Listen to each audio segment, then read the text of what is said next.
आइए आज के इस डिस्कशन में हम लोग नागरिकता के संबंध में बात करें।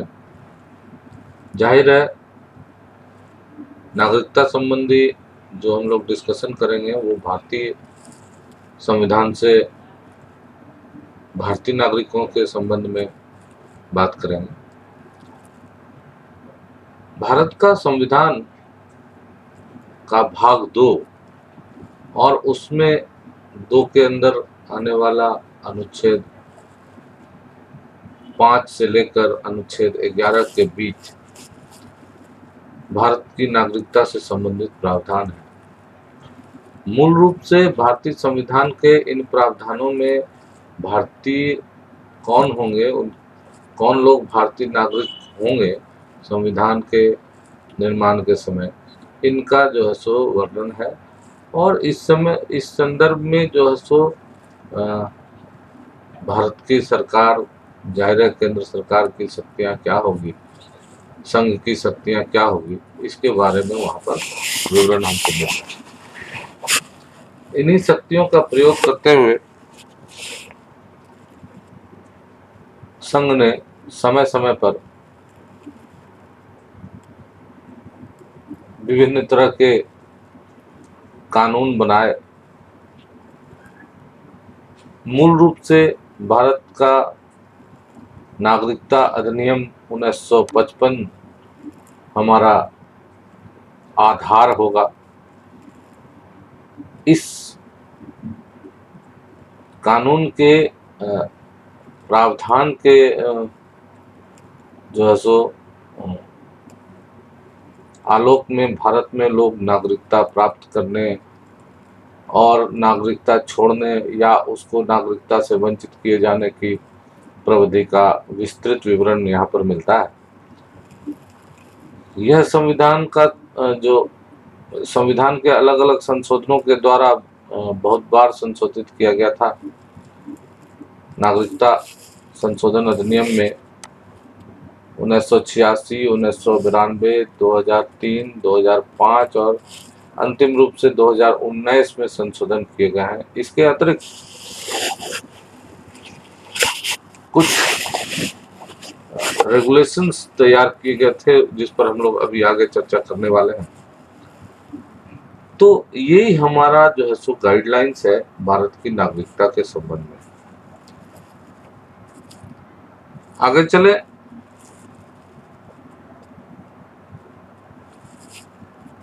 अब हम लोग शुरू से जरा सा चर्चा कर लें। प्राचीन भारत के काल से अगर आप मौर्यों के समय से ही देखें तो उसमें उसी समय जो है सो शासन क्षेत्र में आने जाने वाले लोगों का विनियमन किया जाता था, उनकी सूची रखी जाती थी।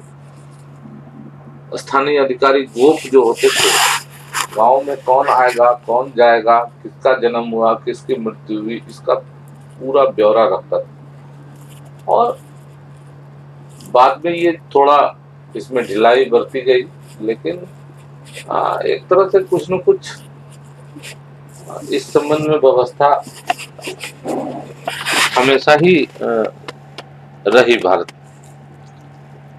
अगर आधुनिक संदर्भ में हम लोग समझने का कोशिश करें तो नागरिकता की अवधारणा भारत में 1858 के एक्ट से, जिसको हम लोग government of India act for better governance भी कहते हैं, उससे हम लोग जो है सो प्रारंभ होता हुआ देख सकते हैं।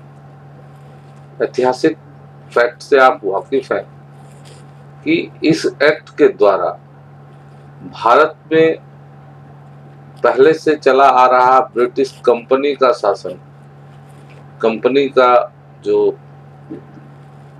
प्रशासन पर जो वो लोग काबिज थे, वो समाप्त हो गया। और इस एक्ट के लागू होने के साथ भारत में ब्रिटिश इंपीरियल रूल लागू हो गया, जिसको कि हम लोग कहते हैं कि कंपनी के हाथ से शासन निकलकर क्राउन के हाथ में चला गया। यहाँ पर जो है सो नागरिकता संबंधी हमारी 2 कैटेगरी हम देख सकते हैं। पहली कैटेगरी है वो ब्रिटिश सब्जेक्ट की।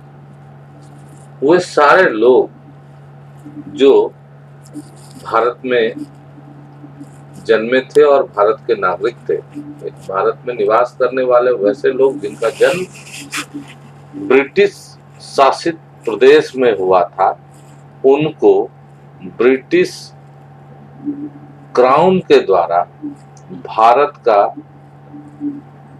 होने के कारण ब्रिटिश नागरिकता से नवाजा गया था। मतलब उनको मान लिया गया था कि ये लोग 1858 के कानून के लागू होने की तिथि से ब्रिटिश नागरिक हो जाएंगे।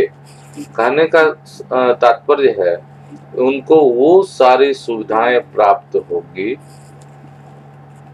जो कि एक ब्रिटिश नागरिक को प्राप्त होती है। इसी क्रम में जो सो आप जानते हैं कि ICS परीक्षा वगैरह में बैठने की जो सो उसको अनुमति मिल गई, और भी बहुत सारी बातें कर इस ब्रिटिश सब्जेक्ट वाले कॉन्सेप्ट को हम चले समझने के लिए, ब्रिटिश सब्जेक्ट साफ सुथरा बात हो गया कि ब्रिटिश शासित प्रांत में रहने वाले लोग और उनके बच्चे, उनके उत्तराधिकारी इस कैटेगरी में शामिल हो। उसके ठीक बाद आप देखिए दूसरी कैटेगरी थी जिसको हम लोग कहते हैं ब्रिटिश प्रोटेक्टेड पर्सन। ये प्रोटेक्टोरेट्स के अंदर में निवास करने वाले जो लोग थे उनको हम लोग ब्रिटिश प्रोटेक्टेड पर्सन्स की संज्ञा देते थे। कहने का मतलब अब इस कैटेगरी में कौन कौन आते हैं? अगर भारत की सीमा रेखा के अंदर में अगर हम लोग देखें तो जो देशी रियासतें थी उनके अंदर निवास करने वाले जो भारतीय थे उन सबको इस कैटेगरी में रखा गया। साथ साथ ब्रिटिशों के द्वारा जो संरक्षित क्षेत्र थे, जैसे यहाँ पर एग्जाम्पल्स देखिए प्रोटेक्टोरेट्स का, सिफालोनिया, आयोनियन आइलैंड, किरिबाती, तुवालू वगैरह। तो ये सब जो है ब्रिटिश संरक्षित क्षेत्र थे, और इन संरक्षित क्षेत्र के लोगों को भी ये ब्रिटिश प्रोटेक्टेड पर्सन्स का दर्जा प्राप्त हो गया। ये स्टेटस जो है 1914 में जो है सो हम लोग देखते हैं कि British nationality and status of alien act 1914 के द्वारा बिल्कुल परिभाषित और जो है सो ज़्यादा क्लैरिफाई कर दिया गया। अब आइए हम लोग बात कर लें इंडियन इंडिपेंडेंस एक्ट 1947 के इम्प्लीमेंटेशन के बाद की स्थिति पर। आप और हम जानते हैं कि 15 अगस्त 1947 को भारत स्वतंत्र हुआ और ब्रिटिश क्राउन का शासन समाप्त हुआ। डोमिनियन ऑफ इंडिया की स्थापना हुई, मतलब भारत का जो उस समय दर्जा उसको प्राप्त था।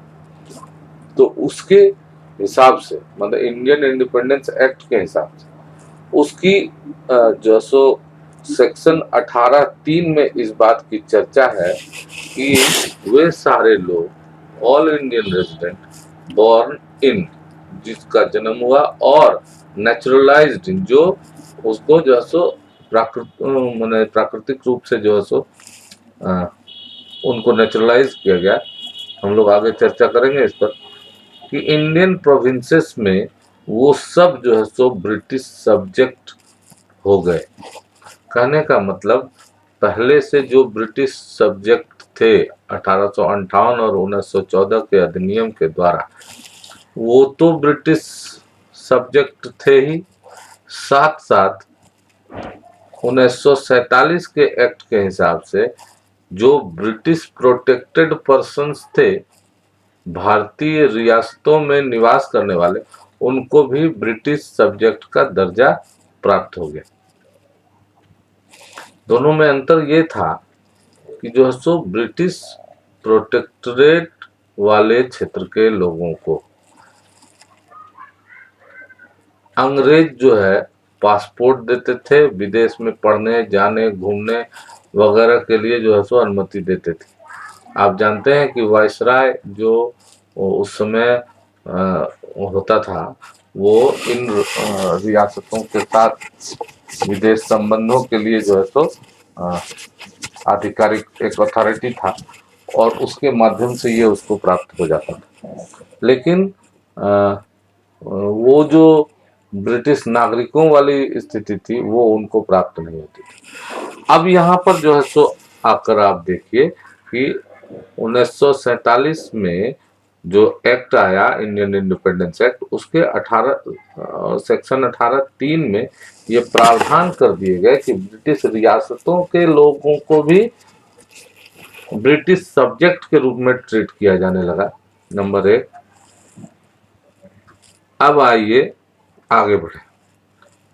तो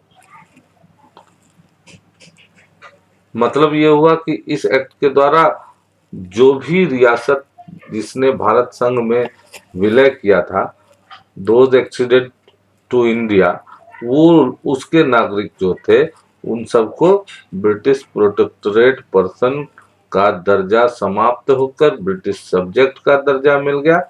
और बाकी प्रोटेक्टोरेट, वो तुवालू वगैरह जो उधर हम लोग का था, उसके लोगों को ये दर्जा ब्रिटिश प्रोटेक्टोरेट का बना रहा। अब आइए आगे।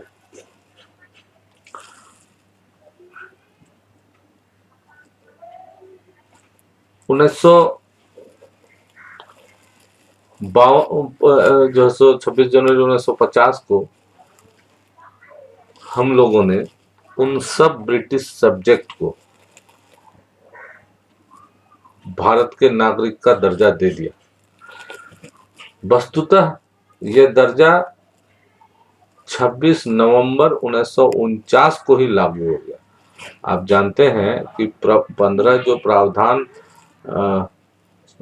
जो सो 1949 के 26 नवंबर को लागू हुए थे, उसमें भारतीय नागरिकता संबंधी प्रावधान भी था।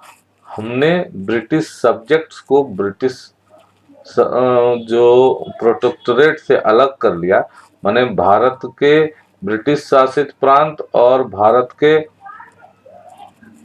ये रियासतों में रहने वाले लोगों को हमने दर्जा दे दिया 26 नवंबर 1949 को कि वे भारतीय नागरिक कहलाएं। इसके बाद जो है सो अलग अलग टेरिटरी के विलय के हिसाब से अलग अलग क्षेत्र में कुछ दर्जे मिले, जिसकी चर्चा हम लोग कर लेते हैं। 20 दिसंबर 1961 को गोवा, दमन, दीव और दादरा और नगर हवेली वो पुर्तगालियों से सैन्य गतिविधि के माध्यम से हासिल किया गया और तब के बाद इन क्षेत्रों में निवास, मतलब गोवा, दमन, दीव, दादरा और नगर हवेली वाले पुर्तगाली प्रांतों के लोगों को भारत का नागरिक का दर्जा मिला। फिर उसी तरह से फ्रांस के साथ जो ट्रीटी हुई थी 1954 में, उसके हिसाब से और उस 1954 वाले ट्रीटी को जो है सो आप जानते हैं कि रेटिफाइड कर दिया था फ्रांस की सरकार ने 1962 में। तो पुडुचेरी, कराईकेल, माहे, यनाम, इन क्षेत्रों को भारत में विलय कर लिया गया था। जबकि बंगाल का जो चंदन नगर का क्षेत्र था, उसको जो है सो रेफरेंडम के द्वारा भारत के क्षेत्र में शामिल कर लिया गया था। तो इस आधार पर इन फ्रांसीसी क्षेत्रों के नागरिकों को भी भारतीय नागरिक का दर्जा मिल गया। सिक्किम को आप जानते हैं कि 1974 में भारत के संघ में शामिल किया गया। पहले जो है सो वो 74 में अर्धराज्य बना, फिर 1975 में जाकर वो पूर्ण राज्य बन गया। तो उसके बाद सिक्किम के नागरिकों को भी जो है सो भारत की नागरिकता प्राप्त हो गई। ये सब तो टेरिटरी को जो है सो भारत में शामिल करने के साथ होता चला गया। यानी भारत में ये प्रावधान जो संविधान की व्यवस्था है कि जिन क्षेत्रों को भारत में शामिल किया जाता है उसके नागरिक स्वतः जो है सो अ, भारत के नागरिक हो जाते हैं। इसको नेचुरलाइजेशन भी कहते हैं। उसी तरह से कुछ भाग थे जो पाकिस्तान और बांग्लादेश के, जिसको कि बॉर्डर ट्रीटी के द्वारा जो है सो भारत संघ में शामिल किया गया, उनके नागरिकों को भी इसी तरह से दर्जा मिल गया। तो अगर हम लोग इसको कंक्लूड कर दें तो central government issued order exercising the power under section 7 of citizenship act. उसमें हम लोगों ने पहले ही चर्चा की थी कि कुछ ऑर्डर्स के द्वारा, जैसे Goa Daman Diu citizenship order 1962, Dadra Nagar Haveli citizenship order 1962, citizenship Pondicherry जिसमें जो सो फ्रांस से प्राप्त क्षेत्रों के बारे में था, ऑर्डर 1962 के माध्यम से इन तीनों को जो है, इन क्षेत्रों को जो है सो के लोगों को नागरिकता मिल गई। फिर उसी तरह से सिक्किम के भारत में विलय के बाद उसको 371 FN के तहत विशेष दर्जा देते हुए भारतीय क्षेत्र में शामिल करते हुए वहाँ के नागरिकों को विशेष जो है सो दर्जा देते हुए भारतीय नागरिक घोषित कर दिया गया। अब आइए जरा सा चर्चा कर लेते हैं कि नागरिकता क्या और कैसे होता है, उसके जो है क्या सिद्धांत है, उस पर किस तरह से हासिल किया जा सकता है। यानी अब हम लोग बात करने जा रहे हैं नागरिकता अधिनियम 1955 के द्वारा जो व्यवस्थाएं दी गई। भारत में जो लोग निवास करते हैं, मतलब those who are Indian residents, उसकी दो श्रेणी हो सकती है, एक तो भारतीय, दूसरे विदेशी, है ना। तो नागरिक वो हैं जो राजनीतिक समाज का हिस्सा है और अन्य कानूनों और संविधान के प्रावधानों का, प्रिविलेजेस का, छूटों का लाभ उठा सकते हैं। वो सब जो है सो भारत के नागरिक। हाँ, ये इस बात से इनकार नहीं किया जा सकता है कि भारत में निवास करने वाले कुछ विदेशियों को भी बहुत सारे कानूनों का लाभ उठाने का है, लेकिन नागरिकों को वो सारे प्रावधान उन पर लागू होंगे जो भारतीय संविधान उनके लिए जो है सो तैयार करता है। खैर, इसमें नागरिकता संबंधित सैद्धांतिक निर्देश भारत सरकार का ये है, या भारत के संविधान का ये है कि सभी नागरिकों के लिए यहाँ पर एकल नागरिकता की व्यवस्था हो।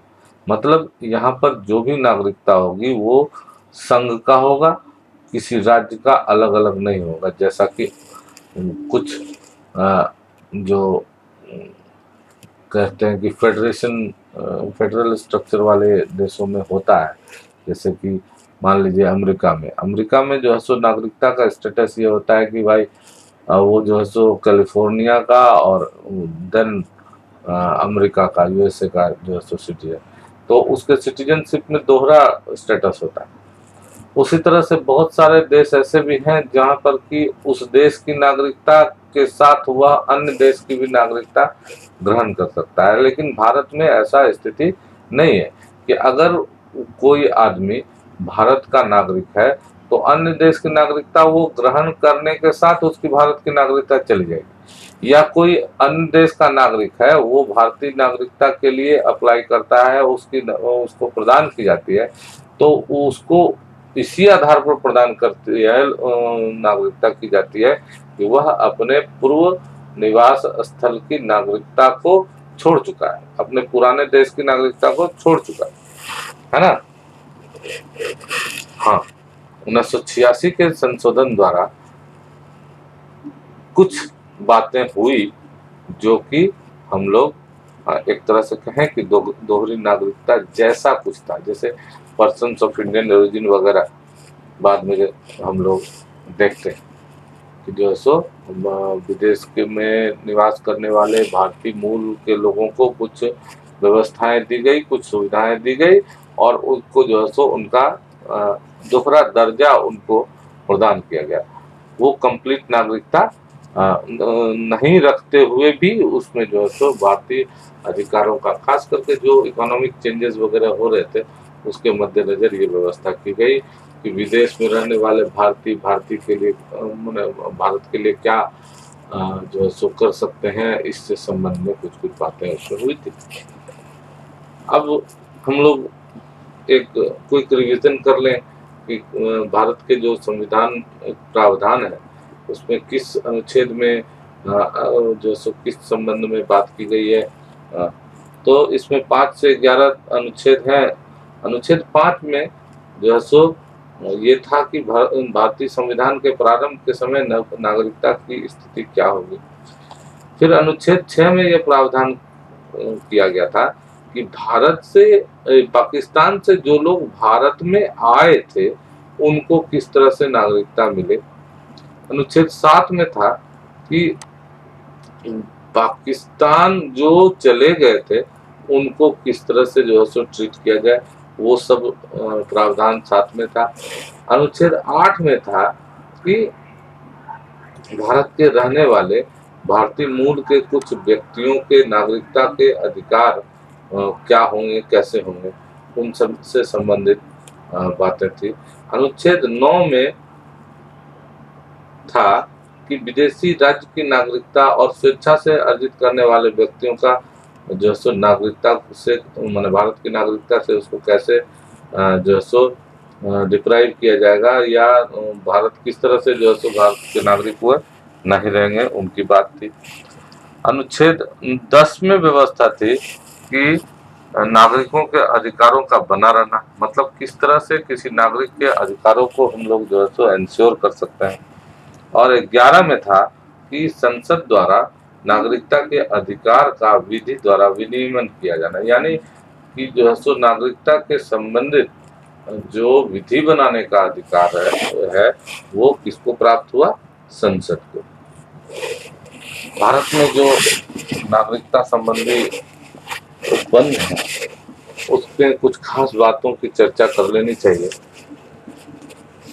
संविधान बनने के समय जो नागरिकता से संबंधित प्रावधान थे उसमें सिर्फ ये था कि कौन भारतीय नागरिक है और कौन नहीं है।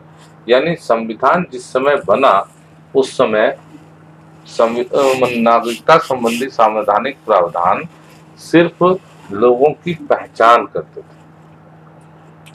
इसमें किस तरह से नागरिकता हासिल की जाएगी, किस तरह से नागरिकता का परित्याग किया जाएगा, वो सब चर्चा नहीं थी। आप जानते हैं कि नागरिकता संबंधी प्रावधान 26 नवंबर 1949 को ही लागू हो गए, जो 26 जनवरी 50 से प्रभावित हुए। मतलब जो सबसे पहले लागू किए गए जो 15 अनुच्छेद थे उसमें भारतीय नागरिकता से संबंधित अनुच्छेद भी शामिल थे। अब आइए संविधान बनने के बाद की क्या स्थिति। संविधान के निर्माण के बाद 4 श्रेणियों के लोग भारत के नागरिक बने। कौन कौन? एक व्यक्ति जो भारत का मूल निवासी है और 3 में से कोई एक शर्त पूरा करता है, जैसे कि यदि उसका जन्म भारत में हुआ हो, उसके माता पिता में से किसी एक का जन्म भारत में हुआ हो, या संविधान लागू होने से 5 वर्ष पहले से वो भारत में रह रहा हो। क्या क्या बात हुआ कि भारत का मूल निवासी उसका, और पहला कंडीशन उसका जन्म भारत में हुआ हो, दूसरा कंडीशन उसके माता पिता में से कोई एक भारत में जन्मा हो, तीसरा कंडीशन कि संविधान लागू होने के 5 वर्ष पहले से वो भारत में रह रहा हो। इसकी व्यवस्था की गई, ये इनको आइडेंटिफाई कर लिया गया कि हाँ ये भारत के नागरिक हैं, अनुच्छेद 5। फिर क्या है, दूसरा जो व्यवस्था ये है, माने दूसरी श्रेणी कि एक व्यक्ति जो पाकिस्तान से आया हो और यदि उसके माता पिता या दादा दादी अविभाजित भारत में पैदा हुए, कोई पाकिस्तान से चला आया और उसके माता पिता या दादा दादी जो है सो भारत पाकिस्तान के सम्मिलित भाग का में पैदा हुआ हो, और उनके लिए दो शर्तें थी कि दो में से एक शर्त कम से कम पूरी करे। यदि वह 19 जुलाई 48 से पूर्व स्थानांतरित हुआ हो और अपने प्रवसन की तिथि से उसने सामान्यतः भारत में निवास किया। अब ये जो है सो 19 जुलाई 48 से पूर्व वो भारत आया तो इस पर इसकी जो है सो नागरिकता संबंधी उसका दावा मान्य होगा। या फिर दूसरा बात था कि उसने 19 जुलाई 48 को या उसके बाद भारत आया, मतलब उसके पहले आ गया तब तो सीधे सीधे ले लिया, तो वह भारत के नागरिक रूप में पंजीकृत हो। लेकिन ऐसे व्यक्ति को पंजीकरण होने के लिए 6 माह से अधिक का भारत में निवास करना जरूरी है। यानी देखिए स्टेटस में थोड़ा सा अंतर है, ज्यादा अंतर नहीं है, कि अगर वह 48 से पूर्व आ गया तो वो जो है सो फिर भारत का नागरिक हो गया, और अगर 19 जुलाई 48 के बाद आया या 19 जुलाई 48 को भी आया, उसके पूर्व मतलब 18 जुलाई तक आया था तो उसको ऐसे ही मान लिया गया। 19 जुलाई या उसके बाद आने वाले लोगों को तो वो पंजीकरण इस शर्त पर दिया गया कि वह 6 माह से अधिक भारत में निवास कर रहा हो। आप समझिए इसको इस तरह से कि बाय द वे एक व्यक्ति जो सो आया दिसंबर 1948 को, मान लीजिए कि भैया, या जनवरी 1949, तो वो जो है सो उसके बारे में सिर्फ इतना देखा जाएगा कि वह भारत के नागरिक के रूप में पंजीकृत है और 6 महीना से यहाँ पर रह रहा है, तो उसके लिए फिर कोई प्रॉब्लम नहीं, उसको जो है सो भारत की नागरिकता प्राप्त हो जाती है। तीसरी कैटेगरी है कि कोई व्यक्ति 1 मार्च 1947 के बाद भारत से पाकिस्तान चला गया और फिर वहां से लौट कर आया, तो फिर उसको पंजीकरण के लिए 6 माह तक रहना जरूरी होगा। यानी जिस तिथि से वो वापस आया उस तिथि से 6 माह रहने के उपरांत ही वो पंजीकरण के लिए अप्लाई करेगा। ये तीसरा कैटेगरी हो गया। चौथा कैटेगरी वैसे था कि जिसके माता पिता और दादा दादी अविभाजित भारत में पैदा हुए लेकिन वह भारत के बाहर रह रहा हो। मान लीजिए कोई आदमी जो है सो समझ लीजिए कि पंजाब का आदमी था, पंजाब का आदमी वो चला गया कहाँ, जो है सो काम करने के लिए चला गया कनाडा। आप जानते हैं कि जो है सो पंजाब के बहुत सारे लोग कनाडा में रहते थे, या बिहार उत्तर प्रदेश के बहुत सारे लोग फिजी में रहते थे। तो चौथी कैटेगरी में उन लोगों को रखा गया कि जो यहाँ से चले गए, जरे मॉरिशस में जाकर रहने लगा। मॉरिशस में जाकर रहने लगा तो उसका माता पिता कहाँ का रहा होगा, भारत का, भारतीय मूल का। तो वो व्यक्ति अगर जो है सो भारत से बाहर रह रहा है तो वो वहां पर भारत में आकर आवेदन कर सकता है अपने पार्षद प्रतिनिधियों के माध्यम से, कूटनीतिक तरीकों से वो जो है सो यहाँ पर आवेदन कर देगा। मतलब डिप्लोमेटिक तरीकों से होता है, मतलब कि वहां जहां वो रह रहा है उसकी एम्बेसी के माध्यम से, वहां से आया है तो एम्बेसी के माध्यम से ही वो आवेदन करेगा, तो उसकी नागरिकता संबंधी जो दावा है उसको स्वीकार वगैरह किया जा सकता है। ठीक है। अब उसके बाद आइए जो 1955 का जो अधिनियम है उसमें जो है सो अब हम लोग जो उस समय की 4 कैटेगरी को भूल जाते हैं, छोड़ देते हैं और आगे बात करते हैं कि कैसे कैसे हम लोग नागरिकता हासिल करें। तो स्पष्ट रूप से इसमें जो है सो 55 का प्रावधान सामने आया है और जिसमें समय समय पर संशोधन हुआ है। तो आज अगर हम लोग कंसिडर करें किसी के नागरिकता के संबंध में तो वो कैसे कैसे प्राप्त कर सकता है, आज के डेट में हम लोग समझते हैं। तो सबसे पहला प्राप्त करने का तरीका है कि जो है सो वो उसका भारत में जन्म हुआ। 26 जनवरी 1950 के बाद भारत जब से भारत संघ बना, रिपब्लिक स्टेट बना, लोकतंत्रात्मक गणराज्य हम लोग कहते हैं, बनने के साथ उसको जो है सो जन्म के आधार पर भारत का नागरिकता मिल जाएगा। ये स्टेटस 1 जुलाई 87 के पहले तक कायम रहा।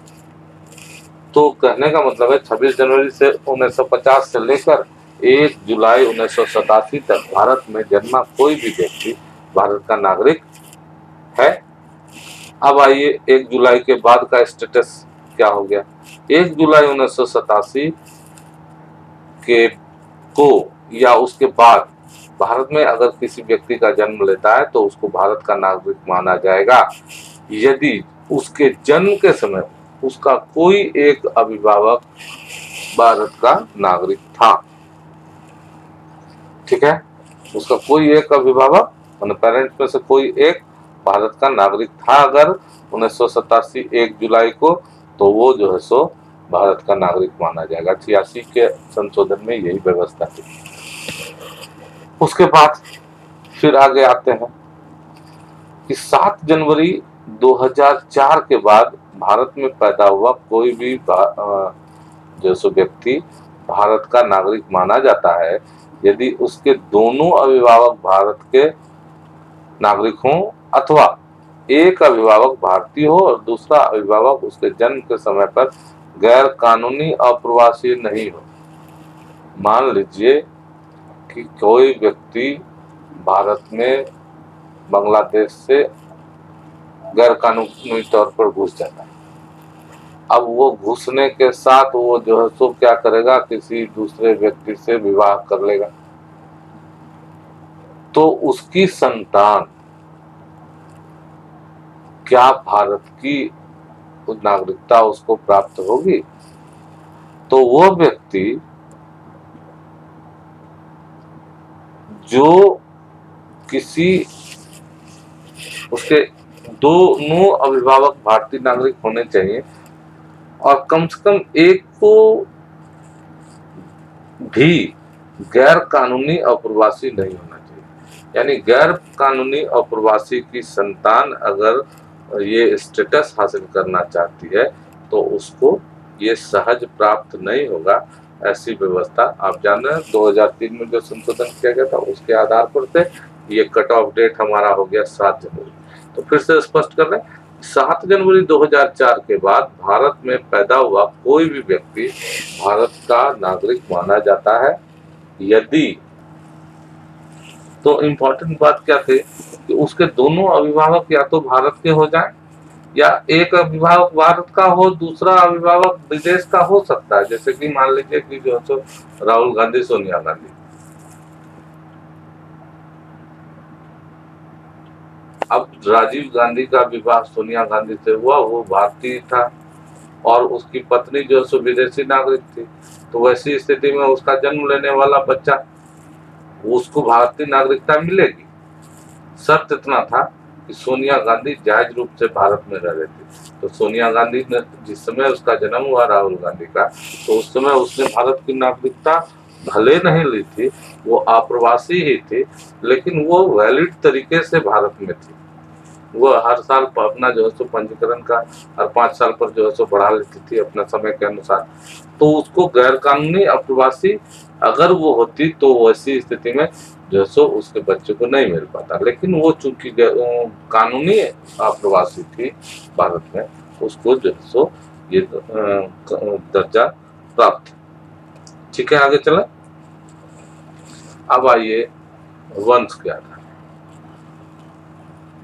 लागू होने की तिथि 26 जनवरी 50 के बाद से, किंतु 10 दिसंबर 92 से पहले, ध्यान दीजिएगा ये डेट, 10 दिसंबर 92 से पहले भारत के बाहर पैदा हुए व्यक्ति वंश के द्वारा भारत के नागरिक हैं। पैदा कहाँ हुआ? भारत से बाहर, लेकिन चूंकि उसकी वंश परंपरा ये भारत में है तो उसको मिलेगी। लेकिन कैसे? यदि, शर्त है कि यदि उनके जन्म के समय उनके पिता भारत के नागरिक थे तथा उनके माता पिता में से कोई एक भारतीय मूल का था। ठीक है, 10 दिसंबर से पहले उसके पिता को भारत का नागरिक होना जरूरी था और माता पिता में से कोई एक भारतीय मूल का था। अब देखिए यहाँ पर स्टेटस चेंज होता है 10 दिसंबर 92। वंदना शिवा के केस का जो है सो रेफरेंस यहाँ पर है कि उसने केस लड़के ये साबित माने ये जीतने का कोशिश किया कि अगर पिता के जगह माँ होती तो क्या उसको नागरिकता नहीं मिलेगी। तो सुप्रीम कोर्ट ने इस पर ऑर्डर दिया, जिसके हिसाब से ये 92 वाला संशोधन आया।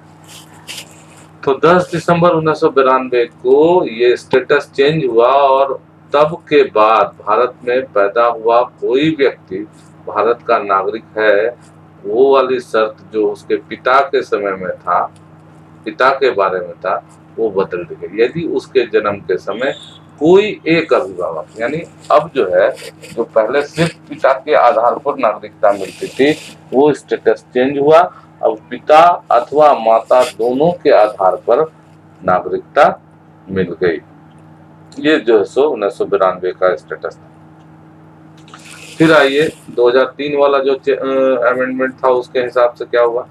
वंश के आधार पर 3 दिसंबर 2004 के कट ऑफ डेट के बाद से भारत से बाहर जन्मे व्यक्ति को भारत का नागरिक नहीं माना जाएगा।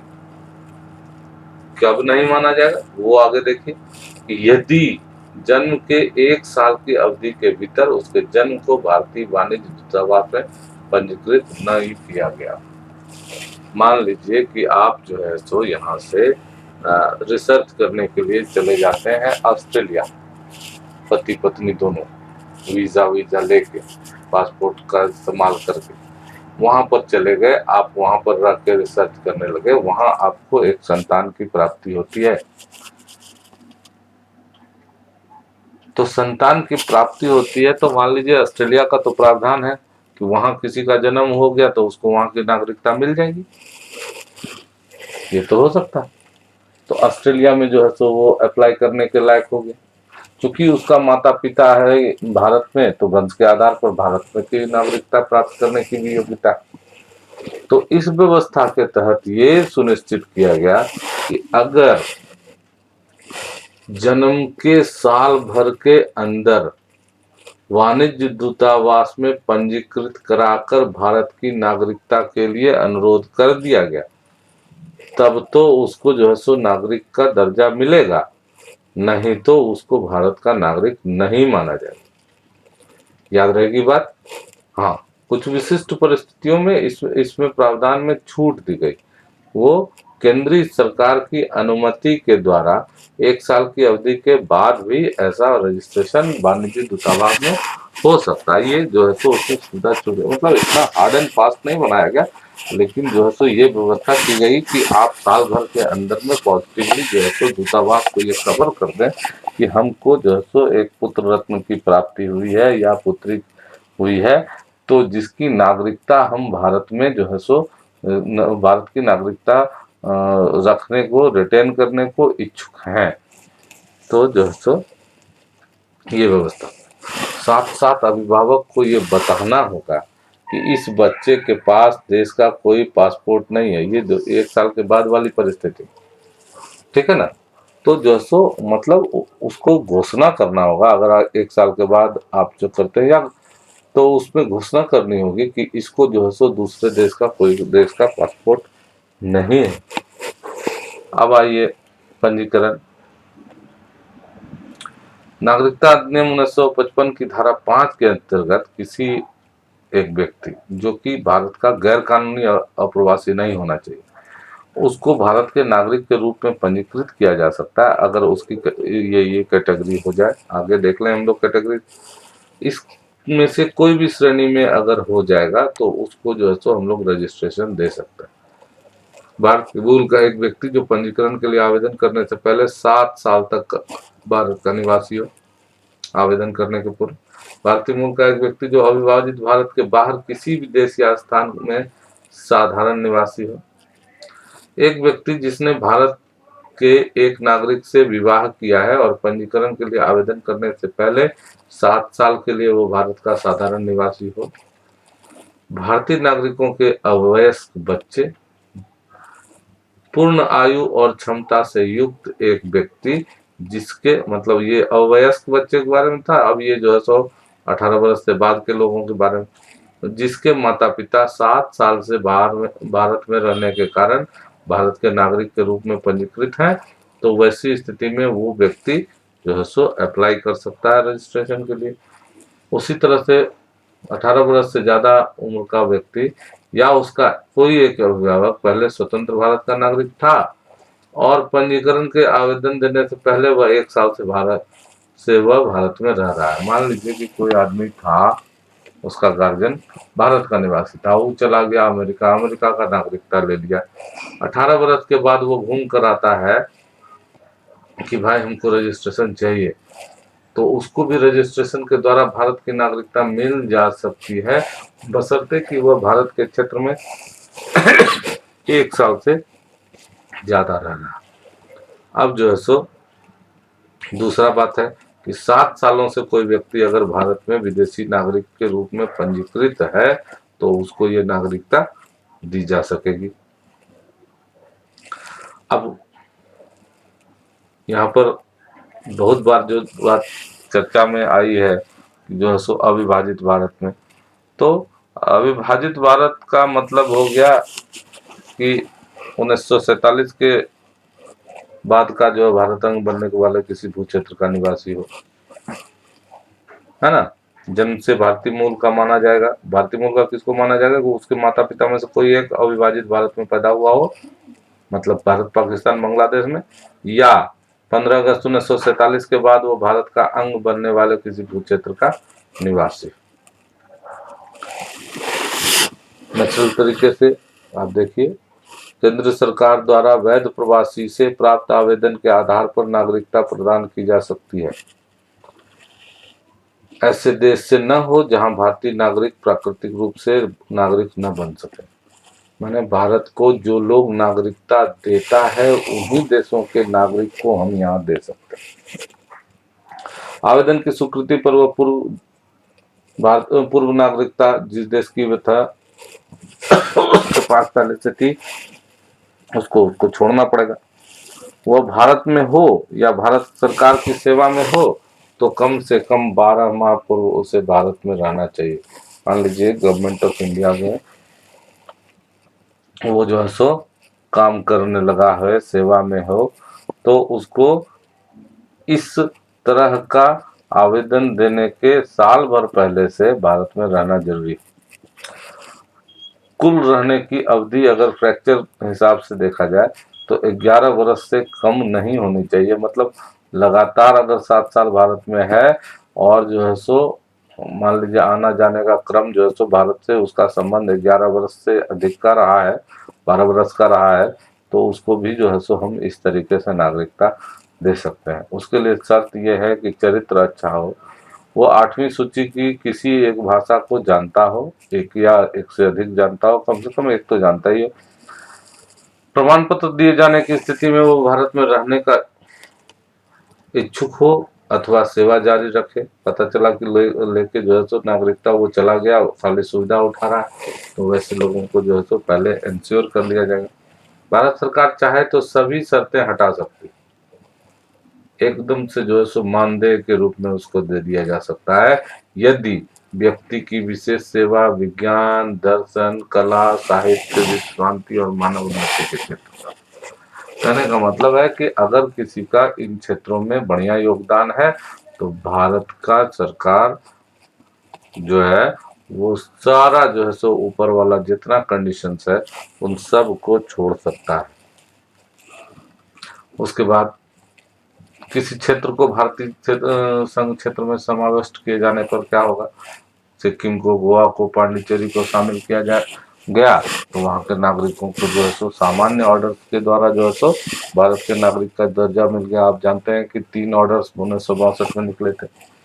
असम समझौते से आच्छादित व्यक्तियों के लिए जो है सो एक बात था, असम अकॉर्ड, जिसको हम लोग बहुत फेमस है कहते हैं कि 1 जनवरी 1966 से पहले बांग्लादेश से असम आए हुए थे। 1 जनवरी 66 को या उसके बाद 25 मार्च 1971 के पूर्व बांग्लादेश से असम को आए थे भारतीय मूल के लोग थे। उनकी पहचान विदेशी के रूप में होती हो तो उनको भी ये नागरिकता संबंधी व्यवस्थाएं दी जाएगी। क्या क्या हो गया?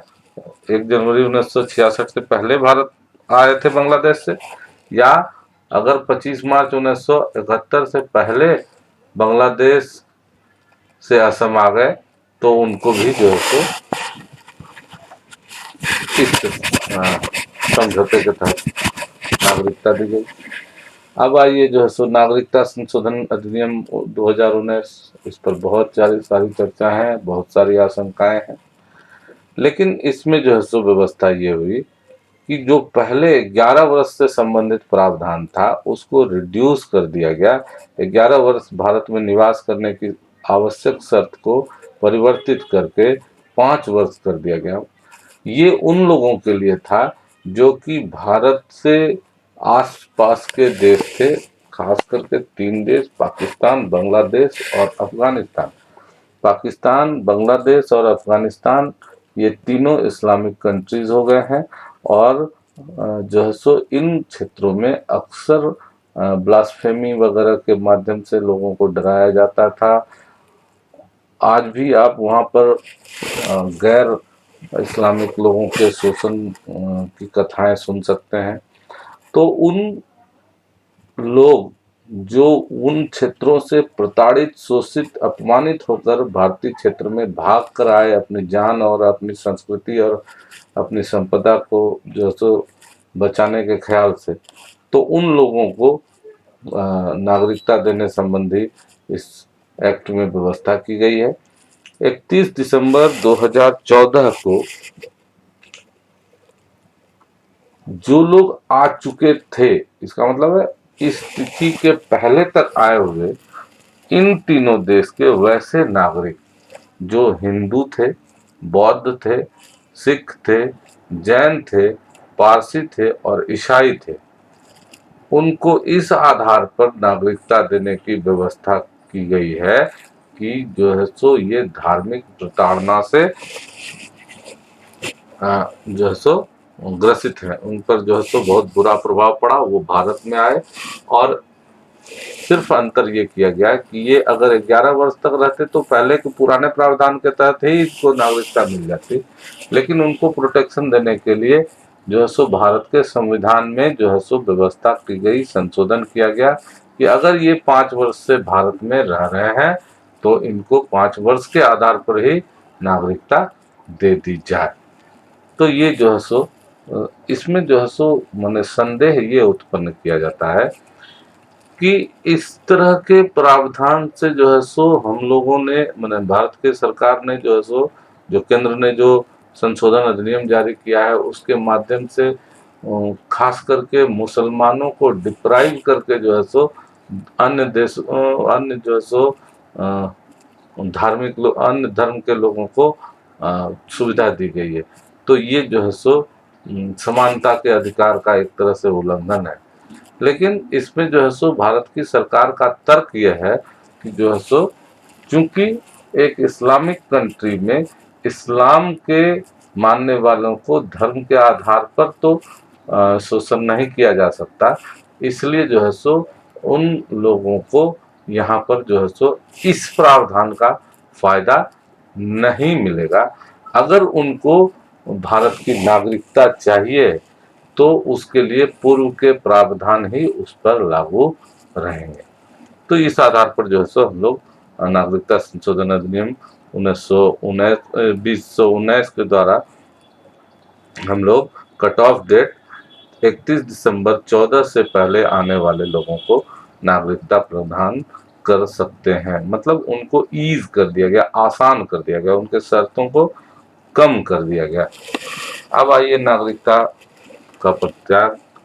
भारतीय नागरिकता अधिनियम 1955 की धारा 9 में ये व्यवस्था है कि आदमी चाहे तो व्यक्ति स्वेच्छा से प्रत्याग करेगा। जैसे कि कोई व्यक्ति मान लीजिए अमेरिका की नागरिकता स्वीकार करना चाहता है तो वो भारत की नागरिकता भारत से जाने के बाद परित्याग कर देगा। दूसरा बात है कि अगर उसने परित्याग नहीं किया और अन्य देश की नागरिकता हासिल कर ले तो उसकी नागरिकता स्वतः बर्खास्त हो जाएगी। ये अपने आप जो है सो उसका खत्म माना जाएगा जिस स्थिति से उसने ग्रहण किया। अब आइए कि जो है सो नागरिकता से वंचित किया जाना। नागरिकता से वंचित करने का अधिकार सिर्फ संघ की सरकार को है, केंद्र को।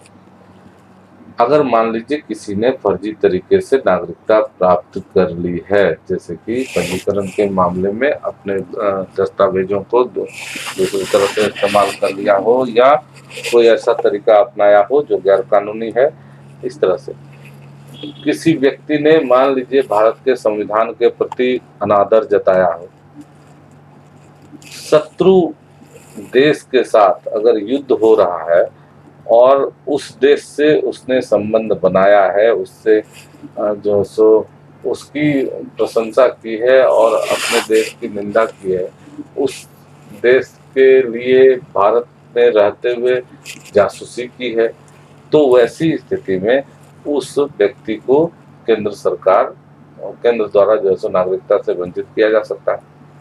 पंजीकरण या प्राकृतिक नागरिकता की दशा में 5 वर्ष के दौरान नागरिक को किसी देश में 2 वर्ष की कैद की सजा हो जाती है, मान लीजिए, तो उसको जो है सो हम लोग उसकी नागरिकता को छीन लेंगे। कोई देश में अगर उसको जो है सो मान लीजिए वो यहाँ आया, यहाँ पर जो है सो उसने नागरिकता ग्रहण कर ली पंजीकरण के द्वारा, नेचुरलाइजेशन के द्वारा, तो वैसी स्थिति में पता चला कि वहाँ उसका एक केस चल रहा था, बाद में हो गया कि उस केस के आधार पर उसको उस राज्य में 2 साल की सजा हो गई।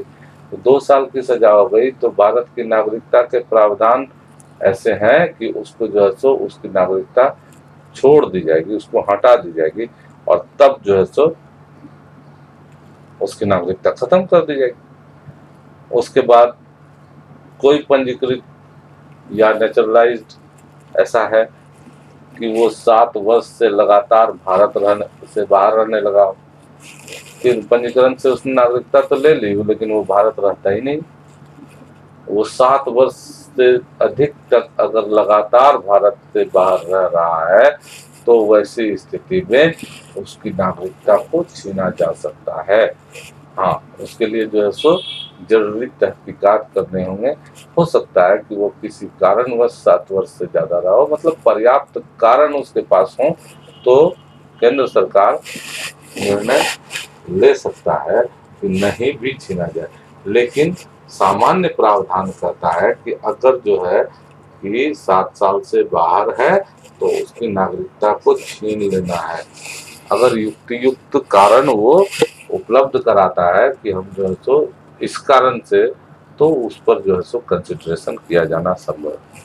तो आशा है कि आज इस डिस्कशन के दौरान हम लोग भारत की नागरिकता के विभिन्न प्रावधानों को समझ पाए होंगे कि कब कब किस तरह से स्टेटस बदला नागरिकों का, किस तरह से हम लोग जो है सो किसी व्यक्ति को भारत का नागरिक बना सकते हैं, और किस तरह से उसकी नागरिकता छीन सकते हैं।